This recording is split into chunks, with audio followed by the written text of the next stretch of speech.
Hi kids, welcome to my channel simplified learning with Dimple Malik. आज जो हम टॉपिक पढ़ने जा रहे हैं वो है मेंटल एबिलिटी के अंदर कोडिंग और डीकोडिंग। कोडिंग और डीकोडिंग के अंदर कुछ छोटी सी डेफिनेशंस या कुछ चीज़ें जो हमें समझने में हेल्प करेंगी, वो क्या है आइए देखते हैं। तो कोडिंग डिकोडिंग के अंदर क्या होती हैं बेसिक चीज़ें। कोडिंग जो होती है वो बेसिकली एक हमें सीक्रेट मैसेज दे रहा होता है। जैसे कोई हमें वर्ड दे दिया जाता है और उसमें हमारा कोई सीक्रेट मैसेज छुपा होता है। फिर code is a rule to hide actual method. जो हमारा कोड है वो हम यूज़ करते हैं जिसमें हम एक्चुअल मेथड को एक्चुअल मीनिंग को हाइड करते हैं। सॉरी, यहाँ पे हम लिखेंगे एक्चुअल मीनिंग को हाइड करते हैं और उसे कुछ और लिख कर दे देते हैं। डीकोडिंग होती है, हमें उसी मेथड को फाइंड आउट करना होता है। और क्वेश्चन क्या है कि हमें एक वर्ड जो है वो कोडेड लैंग्वेज में मिलता है और हमें बाकी वर्ड्स को वो रूल फाइंड आउट करके, यानी वो रूल डी कोड करके दूसरे वर्ड्स पे भी वही कोड अप्लाई करना होता है। तो आइए कुछ एग्जांपल्स देखते हैं हमारी अंडरस्टैंडिंग के लिए। तो हमें क्वेश्चन दिया गया है जिसमें हमें कहा गया है एक सर्टेन लैंग्वेज में मिस्टिफाई वर्ड को कैसे लिखा जा रहा है, NZTUJGZ। तो निमीसिस जैसे वर्ड को कैसा लिखा जाएगा। अब हमें क्या ऑब्जर्व करना है, हम पहले ये दो वर्ड ऊपर नीचे लिख लेते हैं जिससे कि हम इसके बीच में कोई रिलेशन ढूंढ पाए। M के बाद आया N, Y के बाद आया Z, S के बाद आया T, T के बाद आया U, I के बाद आया J, F, G, Y, Z। यानी कि मेरा इसमें कोड क्या है, मेरा कोड ये है कि हर लेटर के नेक्स्ट वाला लेटर इसमें हमने लिख दिया है। मतलब अगर मेरे को M लिखना था तो मैंने उसका अगला लेटर लिख दिया, अगर मुझे Y लिखना था तो मैंने वहाँ अगला लेटर लिख दिया। तो आइए देखते हैं जो हमारा गिवन वर्ड है उसको हम कैसे कोड करेंगे। यानी मेरा कोड क्या है कि हर लेटर का नेक्स्ट लेटर मुझे लिखना है। अब अगर मुझे निमीसिस को कोड करना हो तो N के बाद क्या आएगा, NO, E के बाद F, M के बाद N, I के बाद J, S के बाद T, E के बाद F, S के बाद T।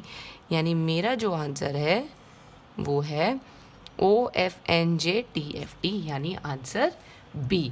तो मेरे को एक वर्ड दिया गया था जिसका एक्चुअल मीनिंग हाइड करने के लिए एक कोड दिया गया, फिर मैंने वो कोड को डी कोड किया और उसी कोड को दोबारा मैंने नए वर्ड में लगा दिया जिससे कि मेरा आंसर आ गया।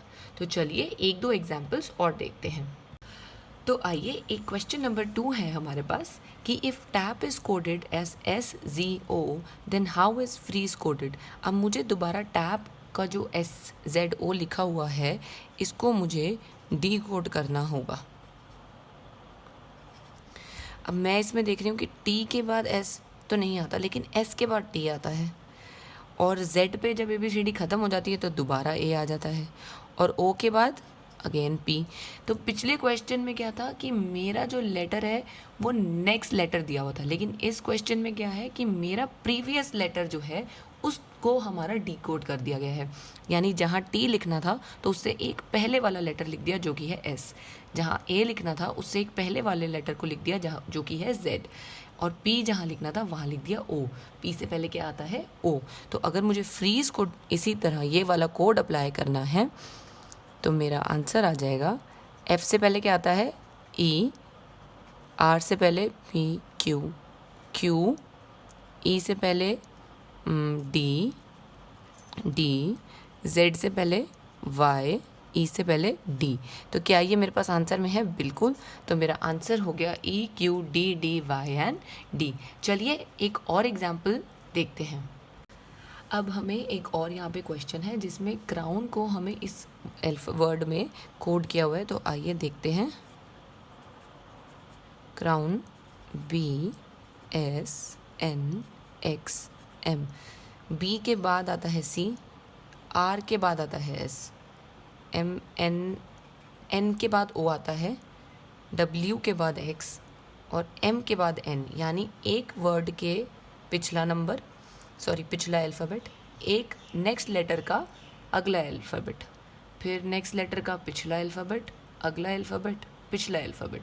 यानी कि अगर मुझे बोर्ड को इसी में लिखना है तो मुझे बोर्ड से पहले आएगा ए, आर है मेरा नेक्स्ट वाला, तो ओ के बाद आएगा पी, अगेन ए से पहले क्या आएगा जेड, आर के बाद आएगा एस, और डी से पहले वाला लेटर यानी सी।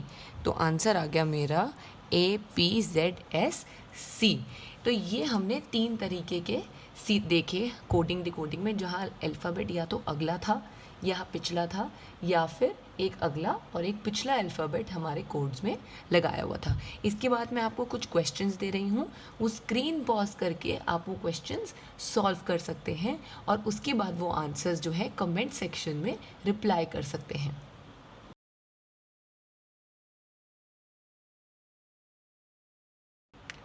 बच्चों, ये है हमारी एक छोटी सी वर्कशीट जिसमें मैंने 4 क्वेश्चंस दिए हैं आपकी प्रैक्टिस के लिए।